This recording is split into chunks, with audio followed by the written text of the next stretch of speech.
सुप्रभात बच्चों। सुप्रभात सर। आज का पाठ पढ़ाने से पहले ही मैं आपसे कुछ प्रश्न पूछूंगा। आपने हिंदी के कवि, लेखक, साहित्यकार और गजलकारों के नाम तो सुने ही होंगे, तो आप में से मुझे कोई दो गजलकारों के नाम बताएं। मिर्जा गालिब, शमशेर बहादुर सिंह। इसके अतिरिक्त हिंदी के और प्रमुख गजलकार हैं, वो इस प्रकार हैं: फैज अहमद फैज, दुष्यंत कुमार, राहत इंदौरी, शमशेर बहादुर सिंह, गोपाल दास नीरज, मिर्जा गालिब और फिराक गोरखपुरी। तो इन्हीं में से एक हैं फिराक गोरखपुरी। तो आज हम फिराक गोरखपुरी जी की गजलों का अध्ययन करेंगे। मैं मुकेश कुमार, स्नातकोत्तर शिक्षक हिंदी, केंद्रीय विद्यालय सैनिक स्तर पर आपके समक्ष एक वीडियो पाठ लेकर प्रस्तुत हुआ हूँ, जो फिराक गोरखपुरी की गजलों का है। प्यारे विद्यार्थियों, मेरे दाईं तरफ ये जो चित्र आप देख रहे हैं, ये हिंदी के महान गजलकार फिराक गोरखपुरी जी हैं। और फिराक गोरखपुरी जी की जो गजल हैं उनको हम आज पढ़ने जा रहे हैं। सबसे पहले कवि या शायर का परिचय पढ़ते हैं। इनका मूल नाम रघुपति शाहर फिराक था। इनका जन्म 28 अगस्त सन 1896 ईस्वी गोरखपुर उत्तर प्रदेश में हुआ था। चूंकि ये गोरखपुर के निवासी थे, इसलिए इन्हें गोरखपुरी के नाम से भी जाना जाता है। इनका निधन सन 1983 ईस्वी में हुआ था। इनकी प्रारंभिक शिक्षा रामकृष्ण की कहानी से शुरुआत हुई। बाद में अरबी, फारसी और अंग्रेजी के माध्यम से इन्होंने शिक्षा प्राप्त की। इनको जो सम्मान मिले हैं वो इनकी एक प्रसिद्ध कृति है गुले नगमा, के लिए इन्हें साहित्य अकादमी पुरस्कार, ज्ञानपीठ पुरस्कार और सोवियत लैंड नेहरू अवार्ड से इनको सम्मानित किया गया। इनकी जो रचनाएं हैं वो इस प्रकार हैं: गुले नगमा, बज़्म जिंदगी, रंगे शायरी, उर्दू गजल गोई। तो ये था सामान्य परिचय गजलकार का अर्थात कवि का। अब हम इन गजलों का सार पढ़ेंगे। रुबाइयों की तरह फिराक की गजलों में भी हिंदी समाज और उर्दू शायरी की परंपरा भरपूर है। इनकी गजल में दर्द और पीड़ा के साथ साथ शायर की ठसक भी समाई हुई है। साथ ही काव्य शिल्प की वह ऊंचाई भी देखने को मिलती है जो गजल की विशेषता मानी जाती है। ये था इन गजलों का सार।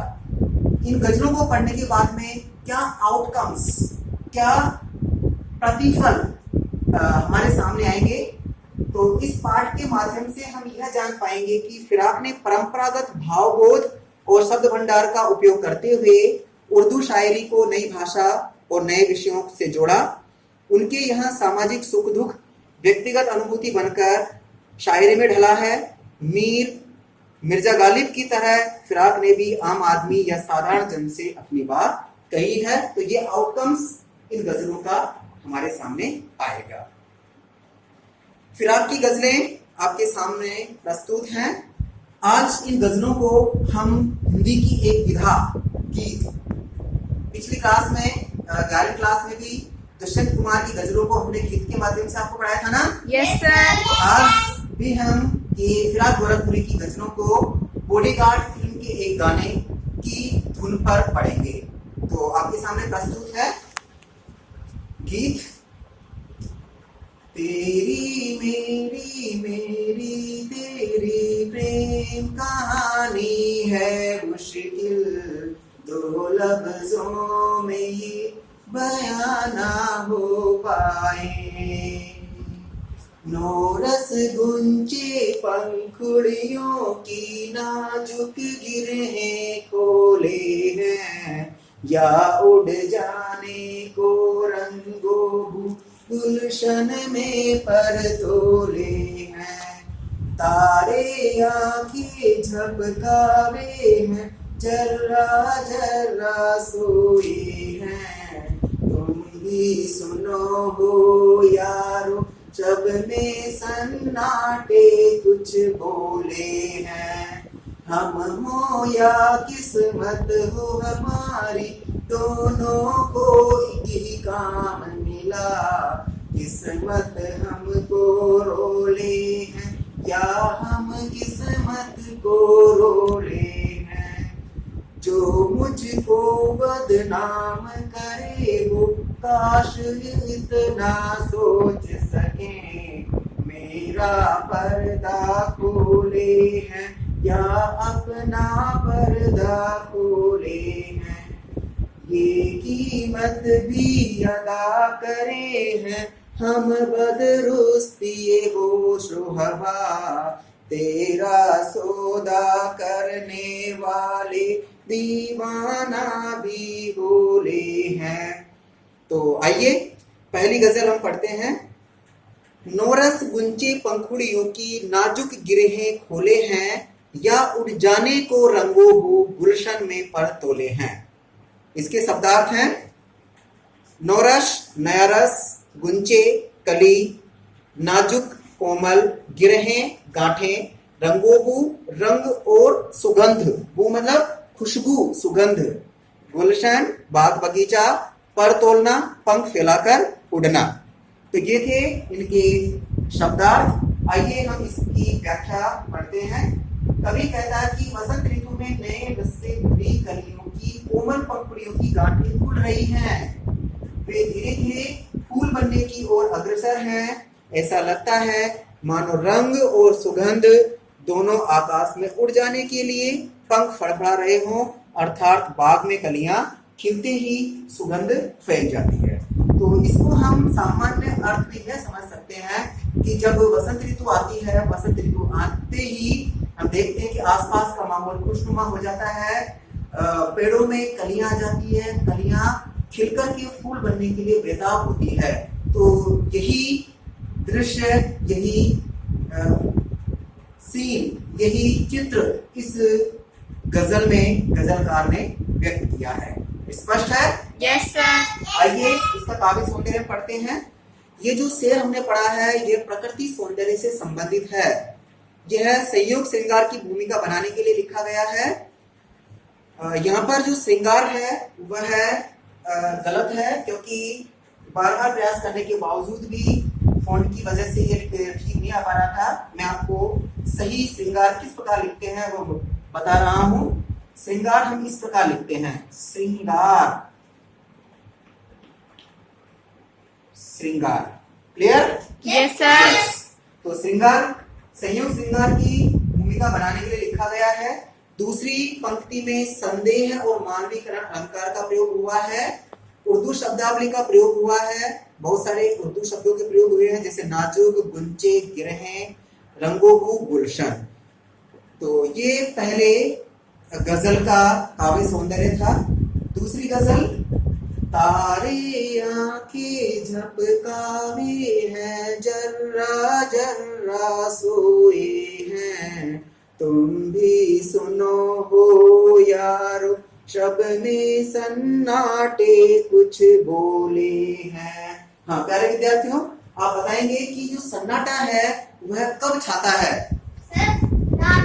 रात के वक्त। जब रात होती है तो देखते हैं कि हमारे आसपास का जो माहौल है वो बिल्कुल शांत हो जाता है, सन्नाटा छाया होता है। तो यहाँ पर भी ये चित्र है, इस चित्र में आप देख रहे हैं, क्या देख रहे हैं बताएं? सर चांद और तारे। चांद है और तारे हैं। तारे क्या कर रहे हैं? टिमटिमा रहे हैं।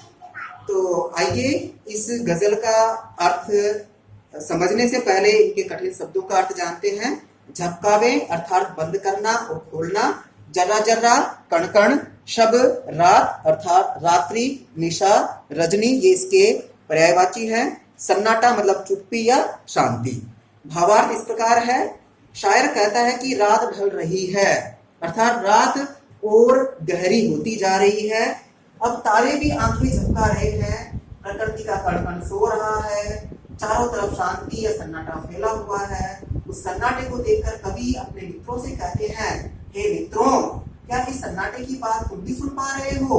अर्थात ये सन्नाटा उसी को कुछ कहता है जिसके सीने में प्रेम की वेदना होती है। आपने देखा होगा कि जो गजलकार है वह किसी न किसी प्रेमिका के प्रेम में एक प्रकार से दर्द का एहसास करते हैं। फिर गोरखपुरी भी यहाँ पर अपने प्रेमिका के दर्द में थोड़ी सी पीड़ी दिखाई दे रहे हैं, इसलिए उन्हें रात्रि का सन्नाटा भी कुछ बोलता हुआ दिखाई दे रहा है। इसका शिल्प सौंदर्य देखते हैं। शिल्प सौंदर्य के अंतर्गत पूरी प्रकृति का मानवीकरण किया गया अर्थात मानवीकरण अलंकार है। अर्थात जहाँ पर मनुष्य के कार्यों को प्रकृति में दिखाया जाता है वहां पर मानवीकरण अलंकार होता है।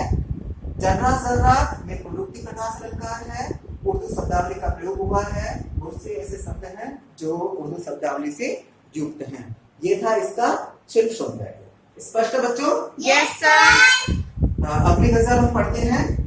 हम हो या किस्मत हो हमारी, दोनों को एक ही काम मिला, किस्मत हमको रोले वे हैं, हम किस्मत को रोले हैं। हाँ रितिका बताएं, इसमें ये चित्र आपको दिखाई दे रहा है, इस चित्र में आपको क्या दिखाई दे रहा है? सर एक आदमी परेशान बैठा हुआ है। एक आदमी परेशान है और वह अपनी किस्मत को दोष दे रहा है। वह अपने सिर पर हाथ लगाए हुए है और वह अपनी किस्मत को दोष दे रहा है। तो कौन सा व्यक्ति अपनी किस्मत को दोष देता है?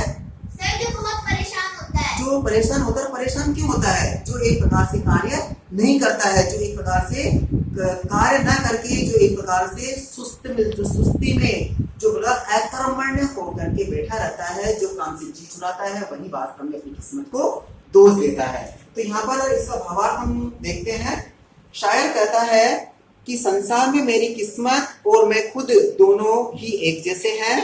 हम दोनों एक ही काम करते हैं। अभाव के लिए अर्थात कमी के लिए मैं अपनी किस्मत को दोषी मानता हूँ, इसलिए किस्मत पर रोता हूँ। किस्मत मेरी दशा को देखकर रोती है। आशा यह है कि मेरे जीवन में असफलता और निराशा के सिवा कुछ नहीं है। तो इस गजल में हम देखेंगे, इस गजल में फिराक गोरखपुरी ने बताया है कि जो व्यक्ति निठल्ला व्यर्थ में बैठा रहता है, वह अपनी किस्मत को दोष देता है कि मेरे किस्मत में तो सुख सुविधाएं है ही नहीं। और जो उसकी किस्मत है वह भी यह दोष देती है कि मैं कैसे व्यक्ति के पास आ गई कि इसको कुछ करने के लिए काम ही नहीं है। तो तात्पर्य हुआ कि हमें कभी भी व्यर्थ में बैठे नहीं रहना चाहिए, हमें हमेशा कार्य करते रहना चाहिए। देखो इसका विशेष हम देखते हैं। निराशा व अकर्मण्यता पर व्यंग किया गया है। अकर्मण्यता में इशिता उपसर्ग क्या है? सर शाबाश। इसमें मूल शब्द क्या है रितिका बताएं? कर्मण्यता। कर्मण्य इसमें मूल शब्द है और ता इसमें प्रत्यय है। तो इस प्रकार कर्मण्यता बना। उर्दू फारसी शब्दावली का प्रयोग हुआ है। किस्मत को मानविक करते हुए दिखाया गया है। मानविकरण अलंकार है। मानविक क्रिया क्या है? किस्मत को रोते हुए दिखाया गया है। जैसे रोते हुए दिखाया गया। क्या किस्मत रोती है क्या? नहीं। इसलिए यहाँ पर मानवीकरण अलंकार है। गजल छंद का प्रयोग हुआ है। हम कहना उर्दू की पहचान है और साथ ही खड़ी बोली हिंदी का प्रयोग भी हुआ है। अगली गजल का शेर हम देखते हैं। जो मुझको बदनाम करे है, काश भी इतना सोच सके, मेरा पर्दा खोले हैं या अपना पर्दा खोले हैं। तो पर्दा खोलना मतलब रहस्य या गोपनीय बातों को सामने लाना। तो इसका भावार्थ हम देखते हैं। शायर कहता है कि संसार में कुछ लोग उसे बदनाम करना चाहते हैं। ऐसे निंदकों के लिए कवि कामना करता है कि वे केवल यह बात समझ सकें कि वे मेरी जो बुराइयां संसार के सामने प्रस्तुत कर रहे हैं, उससे खुद उनकी कमियां ही उजागर हो रही है। आपने देखा होगा कि कुछ व्यक्ति ऐसे होते हैं जो दूसरे लोगों की कमियों को किसी तीसरे के सामने अभिव्यक्त करते हैं। तो ऐसा करके वह वास्तव में अपनी कमियों को ही उस व्यक्ति के सामने लाते हैं। वे मेरा पर्दा खोलने की बजाय अपना पर्दा खोल रहे हैं। शायर ने दूसरों को बदनाम करने वाले व्यक्तियों पर व्यंग्य किया है। तो प्यारे विद्यार्थियों, इसके माध्यम से आपको यह सीखने को मिलता है कि कभी भी हमें दूसरे की बातों को किसी तीसरे व्यक्ति के सामने अभिव्यक्त नहीं करना चाहिए, अर्थात हमें कभी भी चुगलखोरी नहीं करनी चाहिए। इसका विशेष कुछ इस प्रकार है। उर्दू शब्दावली का प्रभावी प्रयोग है। पर्दा खोलना मुहावरे का प्रयोग हुआ जिसका आशय मन में छिपी कुटिल भावनाओं को जागर करना। गजल छंद का प्रयोग हुआ है। भाषा अत्यंत सरल, प्रभावपूर्ण और लोक प्रचलित है और खड़ी बोली हिंदी का प्रयोग किया गया है। अगली गजल का जो शेर है वो पढ़ेंगे। ये कीमत भी अदा करे हैं हम बदरुस्ती होशो हवास, तेरा सौदा करने वाले दीवाना भी होले हैं। तो कठिन शब्दों का अर्थ देखते हैं। अदा करना अर्थात देना, बदरुस्ती ए होशो हवास अर्थात पूरे विवेक के साथ पूरे विवेक के साथ, सौदा करना चाहने वाले या प्रेम करने वाले, दीवाना पागल होना। दीवाना कहते हैं कि ये तो उसका दीवाना हो गया है। कहा भी गया था ना, मीरा तो प्रभु श्री कृष्ण की दीवानी हो गई है। तो दीवाना का मतलब क्या है? किसी से अत्यधिक मात्रा में प्रेम करना। ये आपने देखा था ना, मीरा भाई दीवानी, किसकी दीवानी हो गई थी? श्री कृष्ण की। तो अब देखते हैं, इसका व्याख्यान पढ़ते हैं। कवि अपनी प्रेमिका से कहता है कि हे प्रिय, हम अर्थात मैं पूरे होशो हवास पूरे विवेक के साथ तुम्हारे प्रेम की कीमत दे रहा हूँ। जो भी प्रेम में डूबता है वह दीवाना हो ही जाता है। तात्पर्य यह है कि कवि पूरे विवेक के साथ अपनी प्रेमिका के प्रेम में दीवाना हुआ है। तो इस गजल में हमने देखा कि जो व्यक्ति किसी से अत्यधिक मात्रा में प्रेम करता है वह पूरी तरीके से उसमें खो जाता है, उसमें तल्लीन हो जाता है, उसमें डूब जाता है। आइए इसका काव्य सौंदर्य हम पढ़ते हैं, काव्य सौंदर्य जानते हैं। कवि ने प्रेम के संपूर्ण समर्पण का वर्णन किया है, अर्थात हमें प्रेम में पूरी तरीके से समर्पित हो जाना चाहिए, उसके बारे में बताया है। कबीरदास जी ने इनसे मिलती जुलती पंक्तियां कही है।